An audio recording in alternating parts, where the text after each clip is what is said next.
কিসের কষ্ট মম? তুমি আমার জন্য কি কষ্ট করেছো? ভাই আর ভাইয়ের বউয়ের পয়সায় ফুটানি মেরে তুমি আমাকে বড় করেছো।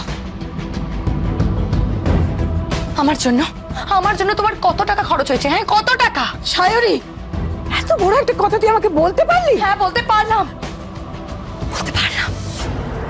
শোনো মম, তোমাকে আমি একটা কথা খুব ভালো করে বলে দিচ্ছি।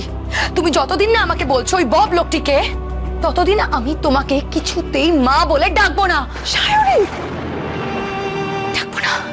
ডাকবো না, আমি কিছুতেই ডাকবো না তোমাকে মা বলে, কিছুতেই না। আর আর তুমি যদি ভাইয়ার বিয়েতে যাও তাহলে আমি যাব না।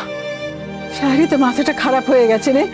মায়ের সঙ্গে কি এরকম ব্যবহার করে? হ্যাঁ করে, এরকমই ব্যবহার করে। তোমাকে তুমি পরিষ্কার করে বলে দিলাম, তুমি যদি ভাইয়ার বিয়েতে যাও তাহলে আমি যাব না, যাব না, যাব না, যাব না, কিছুতেই যাব না। যাচ্ছি। সায়রী, কোথায় যাচ্ছিস? কোথায় যাচ্ছিস তুই? ছাড়ো না, তুই আমাকে বল কোথায় যাচ্ছিস? আমাকে ছাড়ো।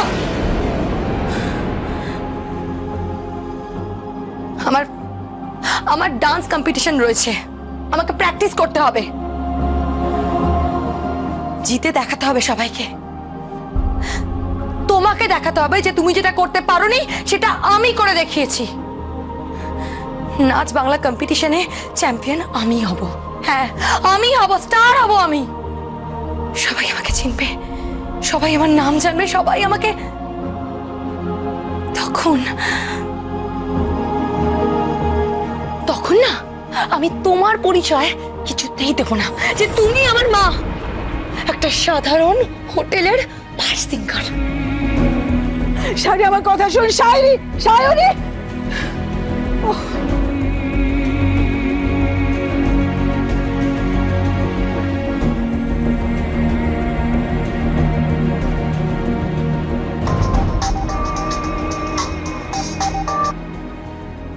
হ্যাঁ মা, বলুন।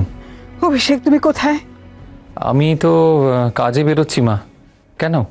সায়রী এসেছিল, আমাকে যা নয় তাই বলে অপমান করে গেল। আমাকে বলে গেল মা বলে কোনোদিন ডাকবে না আমাকে।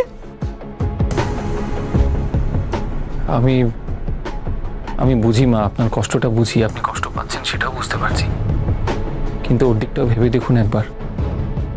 নাচ বাংলা অনুষ্ঠানে আপনি ওকে আশীর্বাদটাও করেননি। আর তাছাড়া ওর মুখে একটা নাম শুনছিলাম মা। কার নাম? বব। বব কে মা? অভিষেক, তুমি আমার জামাই, তোমার অধিকারের একটা সীমা আছে। হ্যাঁ, সেটা প্লিজ লঙ্ঘন করো না। আমি রাখছি।